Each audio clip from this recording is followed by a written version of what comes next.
Hello, welcome back to my channel where I go some way in trying to rediscover the nerd within and to some degree recapture my former self. Doctor Who is back on TV now as an ongoing concern, which means there are new episodes to talk about. So, let's digest Wild Blue Yonder.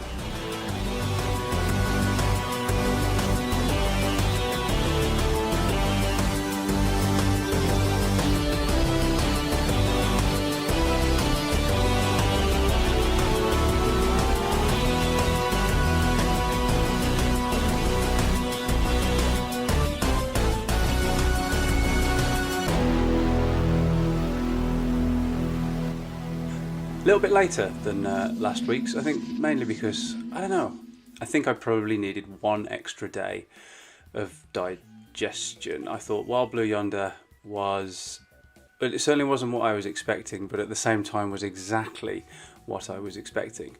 Wild Blue Yonder was easily, of the three specials, the most mysterious, the one we knew least about, and obviously that means in the void of information, speculation can run riot. And obviously with it being the 60th anniversary, this was the special where, you know, certain people, myself included to some degree, thought maybe this is where the anniversaryness will come in. Maybe this is the cameos of former Doctors. Maybe this is the space where Doctor Who could really indulge in its past. Now, while a little bit of me might have started to believe that, I don't think I ever actually did, because the Russell T Davies era initially, 2005 to 2010 technically, but only the 1st of January, I think it used to let fans work themselves up. I'm not going to say it trolled them, because I don't think it did. I think fans did it to themselves, but it would let fans get worked up about a certain something. So for example, it used to have the fear factor on the website where it sort of like preview the episodes and they're like, well, what does that mean? Like the Fires of Pompeii, for example, where somebody says in the fear factor hints and teasers there was oh, another Doctor, and it was because at the end her son has become a Doctor, but obviously because of course the Fires of Vulcan Big Finish audio took place when Pompeii erupted, certain fans were like, oh my god, that means Sylvester McCoy as the 7th Doctor is going to show. You know what I mean? Fans would get themselves worked up. And obviously Wild Blue Yonder was absolutely no exception. But because I sort of knew how things used to play out, I was sort of like, I don't think we're going to get any anniversaryness here. But by hiding so much of this episode, it did cause me to think, well, what is it they're hiding? And I think as a Doctor Who fan, and I think obviously being fully aware that we're in an anniversary year, you'd be forgiven for thinking, oh well, they're hiding something really special.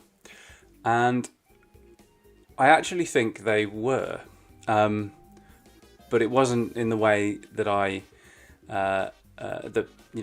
we might have been led to believe. So when I say I think they were hiding something special, Wild Blue Yonder had surprises in it that I really, really liked. So it gave me serious Doctor Who does Event Horizon vibes.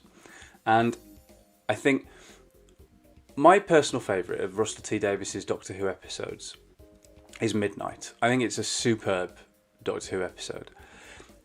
And I feel like this is kind of almost like a obviously it's not a sequel, but it's a spiritual sequel. I think this is like this is Midnight on a slightly larger budget, and the creepiness and the scares come from almost the ridiculous, but it knows it, and I think that's where Doctor Who always is at its strongest, where it sort of doesn't invite you to ridicule it, but it does kind of revel in its own silliness.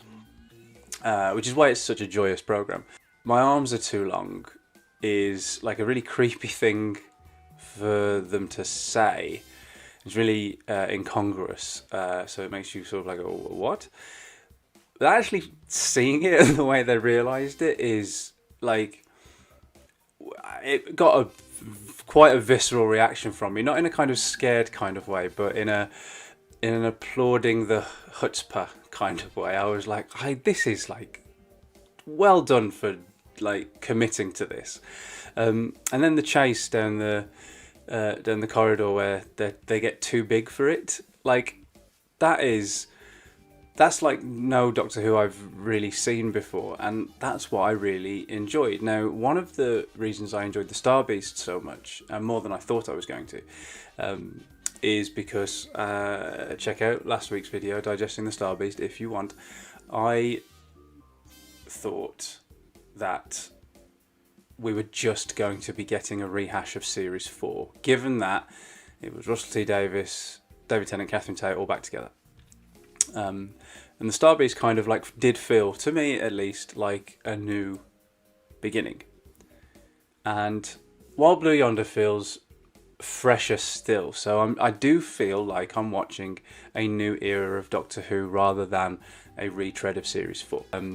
I think David Tennant continues, and probably more so in this episode, to ring the changes from the 10th Doctor. And the 14th Doctor really does feel very, very different.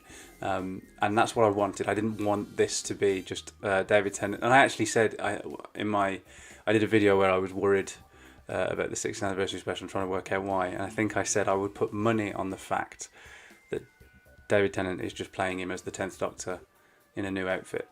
Although I would put money on it just being 10 in a new outfit. Ooh, you're hard showing off. And I was wrong. That's not what he's doing. The 14th Doctor is different from the 10th, and like I said last week, I like him way more than the 10th, and I continue to here. Just sort of like the reassurances that he gives to Donna about getting a home. It just feels like he's a different man with all of the growth of the 3 incarnations that he's been since he was the 10th. And on that, I also really commend Russell T Davies for sort of like the reference to the Timeless Child arc. Now, listen, I know that's a very contentious storyline in Doctor Who, but unlike a lot of people, I don't mind the Timeless Child storyline. I think it's perfectly valid, and I can't think of anything in the show previously that makes me want to discount it. Like, as a lifelong fan of Doctor Who, I didn't watch the Timeless Child arc and go, well, this has broken it. Like, it just didn't do that for me. So I've enjoyed it, you know. To some degree, I had issues with the execution potentially of certain elements of it, and on that, I feel like the reference to the flux in Wild Blue Yonder, it kind of made me realise that I'd forgotten the stakes of flux, because they weren't. I wasn't really made to feel the stakes of the flux when I was watching Flux. So when it was like it wiped out half the universe because of me, it made me go, oh shit, yeah, it did. And then I was questioning, like, so basically all I'm saying is, as somebody who didn't have huge issues with the Chibnall era as much as other people, and who was apprehensive about Russell T Davies coming back a little bit, Wild Blue Yonder, in about 10 seconds, did more to make me feel the consequences of Flux and the impact it's had on the Doctor than the actual Flux series did. And it made me retroactively realise that is a failing of Flux, because the stakes were so high, the impact was huge, but I wasn't really made to feel that. Here I was, and I love Russell T Davies for not ignoring it and for actually addressing it and making it still a part of the tapestry of the show. And David Tennant's really good at that. I do feel like he's the same Doctor as Jodie, as Capaldi, as Smith. Like, it feels like he's carrying those incarnations around with him, which is something I was worried it wouldn't do. I was worried it would feel like he'd regressed back to the 10th. So that's a real positive for me in these 3 episodes. So yeah, Starbeast last week really felt like a really strong season opener. And this one, so I feel like because we're getting a trilogy of 3, it's almost like Russell's hitting the beats of a Doctor Who season, not in miniature necessarily, but like distilled. So you've got the sort of like, to some degree, sort of like breezy, domesticated season opener. And then you've got the weird, spacey one. And because it's existing in miniature with only 3 episodes to do it in, that weirdness has to be ramped up. But not to the degree that it feels like it's hitting you in the face. While it is overt and it is stark, like the effects do border on the cartoonish. It all feels intentional. Like I said, Doctor Who has always revelled in its own silliness, and that's true here. Wild Blue Yonder doesn't feel like it's. It doesn't feel like it jumps the shark, I think is what I'm saying. I feel like I'm watching it, I'm engaging with it, and I did really like it. Partly because the effects were so cartoonish, and it felt organic to the story. The imagery of the turning into giants all tangled up with each other and blocking the corridor, that imagery is daft.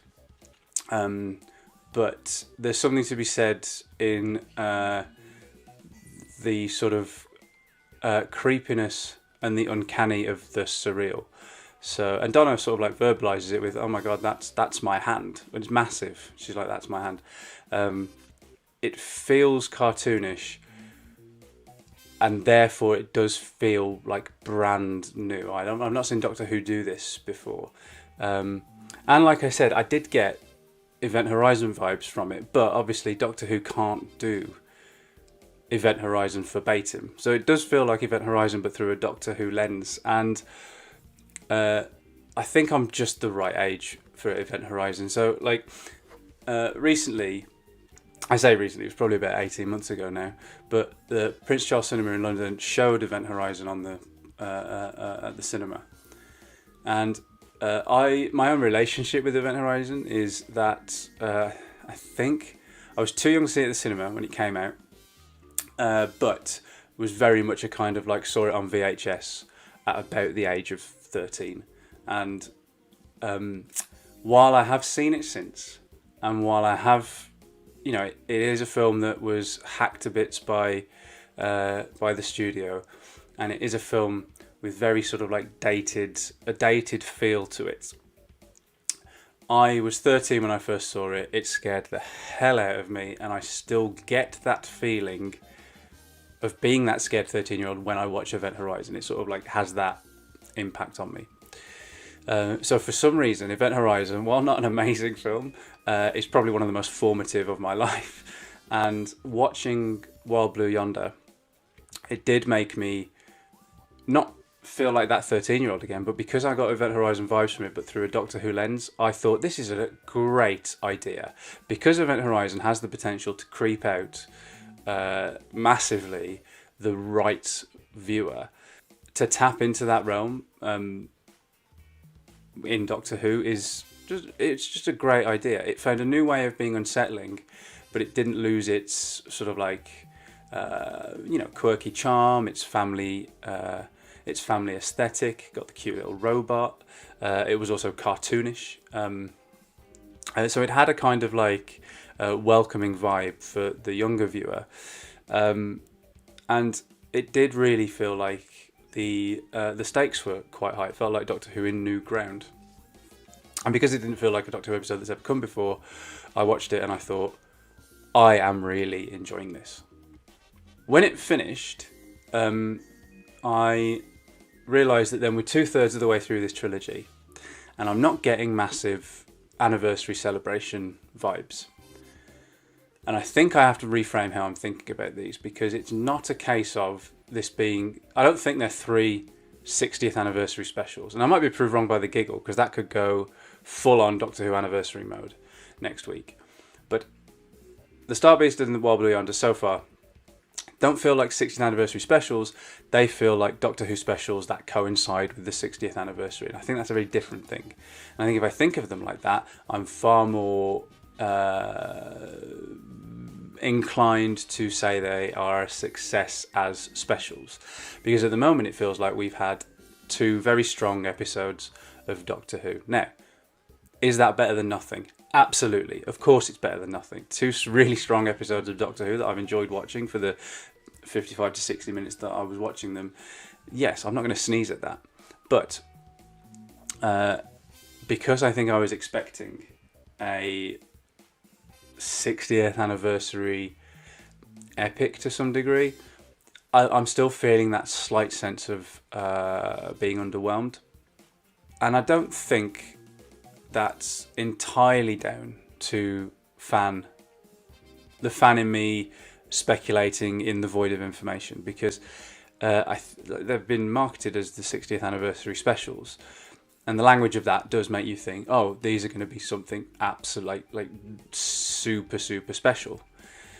And because I don't have the nostalgia with, like, the childhood nostalgia with series 4, the 10th Doctor, Donna, that some people might, I don't have the same sort of like reverence towards the first Russell T Davies era that some might. These episodes existing as they do, just as 3 episodes, doesn't scratch that anniversary special itch for me. But like I said, I'm now starting to rethink this as 3, like a mini series of Doctor Who to kick off this new era. And if the Giggle is up to the same standard as these 2, the Star Beast and Wild Blue Yonder, then I think they will have succeeded, because the Star Beast I enjoyed far more than I was expecting to. The Wild Blue Yonder then rides the crest of that, so I came into it knowing hardly anything about it because of the sort of the mystery of the marketing of it, and they kept it hush hush. But I started watching it without any expectations of what I was about to see, or as little as I could, sort of like if I kept that fan speculation at bay. But I had watched the Star Beast the week before and had such a great time with it that I was sort of like buoyed up.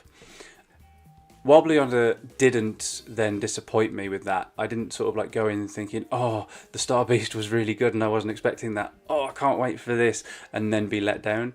I went in like that, and it sustained that excitement throughout. It feels like utterly new, which is exactly what I wanted. And I just finished Wild Blue Yonder and thought, this is a so far strong series of Doctor Who. And like I said, that is better than nothing. If the 60th anniversary was going to happen, but we had to wait for shoot his first episode at Christmas, it'd feel like a shame. It would feel like a shame. So yeah, these 3 episodes are better than nothing. I'm enjoying them so far way more than I thought I would. So yeah, I'm a happy fan. This is strong Doctor Who. This is Doctor Who that is enjoyable, it's accessible, but without losing its unique Who-y vibe. There's no point in introducing a new audience to Doctor Who if it's not going to be Doctor Who. That's not the object of the exercise. The object of the exercise is to launch this brand new era and show everybody how good Doctor Who is. And I think those 2 episodes have done that. If the object of the exercise is to celebrate 60 years of Doctor Who, then they're not doing that good a job. But it's like I said, I don't think of them like that anymore. I've reframed my expectations, and I just wish that. Actually, a little bit of me just wish that Russell T Davies had come out and said, they're not 60th anniversary specials, they're just 3 specials that happen to be coinciding with the 60th anniversary. Then I would have been like, okay, cool. Maybe I wouldn't have been as pleasantly surprised though, because my expectations were fairly low and have been surpassed in terms of how good the episodes are. So, I have this weird cognitive dissonance with the 60th anniversary so far that's been going on ever since I found out what the specials would entail, that being Tennant Tate and Russell T Davies. So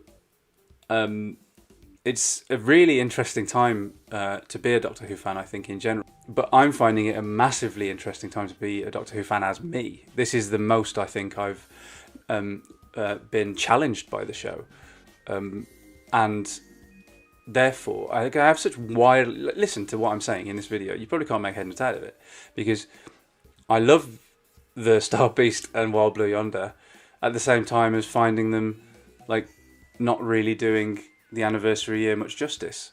So I end up sort of like walking this weird line of like, what do I actually think? I think what I actually think is that they're really good episodes, and maybe that's what's important. Like, there are some really excellent moments in this. I've already said that I really appreciate the care given by Russell T Davies and David Tennant in his performance to recent Doctor Who history in terms of the Timeless Child and the Flux. I think it's very wise to not ignore that, but they have addressed it, and they don't really need to mention it again if they don't want to. But I really like the connective tissue.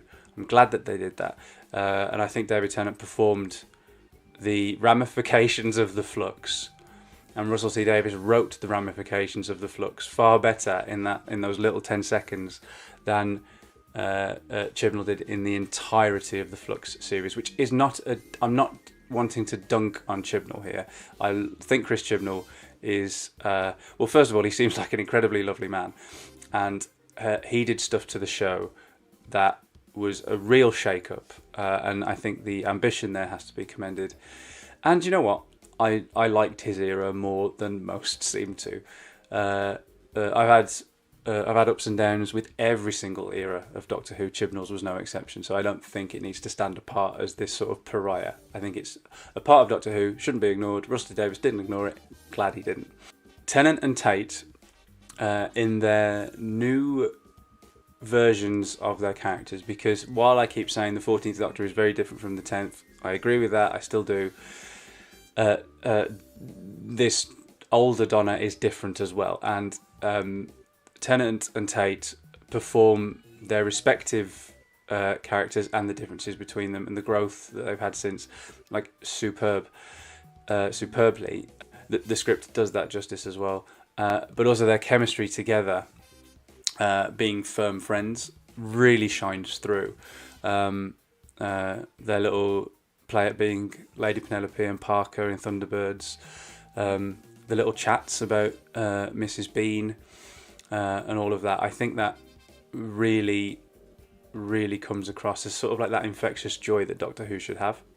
Obviously, the Isaac Newton scene has caused a lot of consternation among certain people, and I say certain people rather than fans because I think it's something that people are able to latch onto and point the finger at. Even if they not regular Doctor Who viewers, they have gotten a sort of like agenda or a soapbox to stand on, and pointing at this sort of thing in whatever cultural property it shows up in is something that they feel is in their interests to do. Let's face it, the Isaac Newton scene was just a fun little way to open the episode, to set up the running joke of gravity now being mavity. And I honestly didn't really notice the casting. I think he performed Isaac Newton really well. I think that scene really worked when it could have like threatened to tip over into a kind of goofiness that I don't much care for, especially sometimes in, like I said, the exuberance of Tennant and Tate's comedy scenes in Doctor Who that used to sort of like not make me cringe, but sort of like keep me at bay a little bit rather than inviting me in. It could have been that. I didn't think it was. I found it very charming. Found it very raised a chuckle. I had no problem with that scene at all.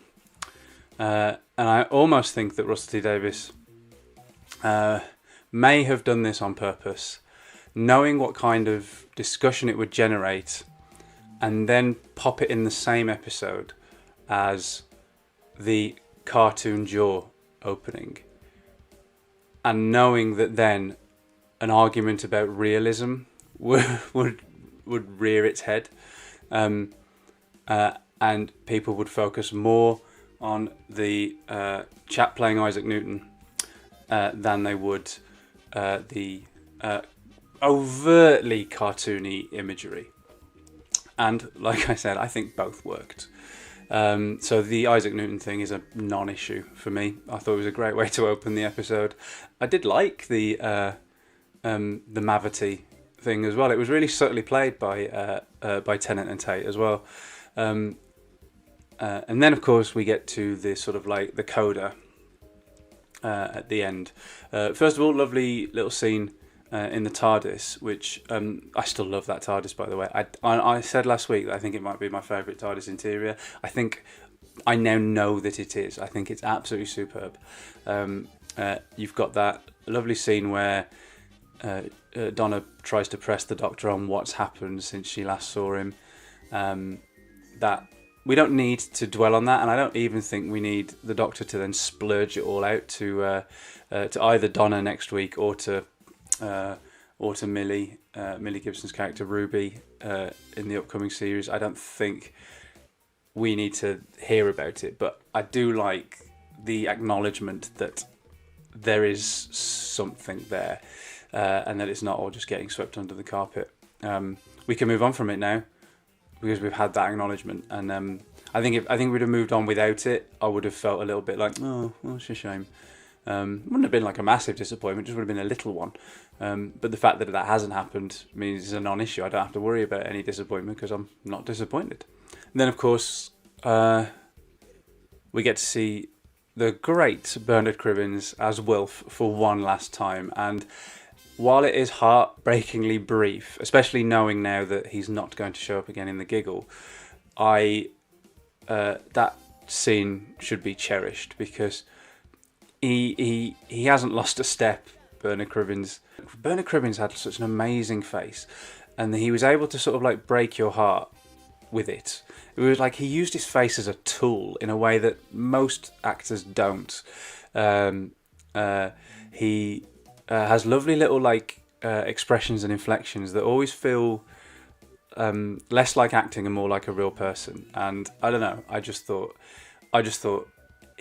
seeing him again was so beautiful anyway, especially he having passed in between filming and release. It just made me sort of like quite emotional, really. Now, I've said before that I'm quite an introvert who doesn't like particularly respond to Doctor Who tugging at the heartstrings, which actually might be why I like the Chibnall era more than other people. I didn't mind the sort of more clinical, less emotional approach to things. I got a surge of emotion last week in that scene between Donna and Rose in the kitchen, and it happened again when Bernard Cribbins as Wilf came on the screen again. Just absolutely fantastic. And also a great cliffhanger leading into next week's episode. I mean, that feels like, again, the stakes are high. So with that idea of like this being 3 episodes, it'd be like a series in miniature. You have the domesticated season opener. You've got the weird one in the middle. That's not a Dr. Light one, but has it isn't Dr. Light, but you know what I mean. The one that has the sort of like the more limited purse strings. And so it's one spaceship and it's a very limited cast. While it is incredibly effects heavy, it does feel like that sort of like little chamber piece that would sometimes crop up. So yeah, this does feel like a really streamlined full series of Doctor Who just in 3 episodes, and then next week we're going to get the sort of like the big finale. And I, having been like pleasantly surprised by having enjoyed these 2 episodes as much as I have, I actually cannot wait. I cannot wait to see the Giggle next week. I will endeavour to get the digesting the Giggle video out sooner than I got this one out. This is probably going to be on Monday, but I'll try and get it out the next day on the Sunday. But I can't promise much. I was hoping to get this one out on the Sunday as well, but one, I needed that extra day to digest, and also I've actually been sort of like busier this week than I would normally be. So hopefully I have a quieter weekend next week. And while I am excited to see the Giggle, I'm not expecting it anymore to be a celebration of 60 years of Doctor Who. I'm expecting it to be a solid episode of Doctor Who that feels like a series finale of old. And there's something to be excited about regardless of whether or not it's a 60th anniversary special or if it's just a solid episode of Doctor Who. And that is, well, Mel's coming back. Going to see Bonnie Langford again. I don't know, your mileage may vary, but I quite like the idea of seeing how Mel's going to fit in to new Doctor Who. I know she had the cameo in The Power of the Doctor, but she literally just said, how many Doctors are there? And that was it. So I'm interested to see. I mean, like, Russell T Davies plonked Sarah Jane from Classic Who into New Who incredibly well. I thought Chibnall did the same thing with Ace and Tegan. So let's see what Russell does with Mel. But not only that, there's obviously also the return of the Toymaker. Now, I am not a huge fan of the story, The Celestial Toymaker. I actually think it's Hartnell's weakest story. But this new iteration, I'm intrigued, especially as I've responded so well to Star Beast and Wild Blue Yonder. But most of all, we're getting a new Doctor next week, and I might have felt a little bit like I wanted to skip over Tennant's 14th Doctor to get to the 15th, because I'm liking the 14th Doctor way more than I thought I would. And like literally, he's shooting in 2 episodes. He is shooting up my list of favourite Doctors. Like I said, I think if David Tennant had played the 10th Doctor the same way he's playing the 14th, I'd have responded to the 10th Doctor way more positively than I did sort of like 15 years ago. I'm still so very keen to see Ncuti Gatwa in action as the 15th Doctor. I can't wait, and we're days away now. Even just for a little bit, even if it is a traditional regeneration and he only shows up at the end, we're still going to meet him next week. But I've got a feeling that there are some shenanigans. But I'm not going to do that thing of letting speculation run wild in the void of information, because I think that way madness lies, but also disappointment, and I don't want to do that. I've got a fairly good track record now of not being disappointed by this trilogy of specials, and I want to keep that going for the Giggle. So I'm expecting a very, very, very solid episode of Doctor Who, and nothing more. Wild Blue Yonder had the capacity to hide away cameos from previous Doctors. The fact that there weren't any then makes you think that's kind of our chance for your traditional Doctor Who anniversary special. But then you remember that the Toymaker is essentially magic, and anything can happen. I don't think it will, though. It's just that it could. It won't. But it could. It won't. Maybe, though. Nah. As ever, thank you so much for watching. If you enjoyed this digestion of Wild Blue Yonder, then you know how YouTube works. Please do hit the like button and share it around. I'm currently doing a marathon through Doctor Who from the very beginning. I think it's the 4th time I've done that, but it's the first time I've done it on YouTube. We're currently up to the Enemy of the World. So the next one of those will be the Web of Fear. And obviously next week I will be digesting the Giggle. So if you don't want to miss any of those, please do hit the subscribe button, clang the cloister bell, and I will see you next week.